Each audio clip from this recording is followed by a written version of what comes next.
Hello guys, आज मैंने एक ड्राइंग बनाया है। जो ड्राइंग कुछ ऐसा दिखता है। ये आप कमेंट में ज़रूर बताइएगा कि ये ड्राइंग कैसा है। और ये ड्राइंग का जो कलर सब है वो इस डोम के किट से बना है। ये डोम का किट 400 का है। और अभी बताते हैं इसमें कौन कौन सा कलर का यूज हुआ है। तो आप ये मत समझिएगा कि सिर्फ इसमें थोड़ा सा ही कलर का यूज हुआ है। इसमें बहुत कलर का यूज हुआ है।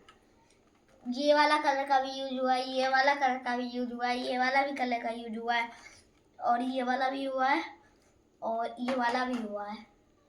ठीक। और किधर गया? रुकिए। और ये वाला कलर का भी यूज हुआ है। थैंक यू दोस्तों।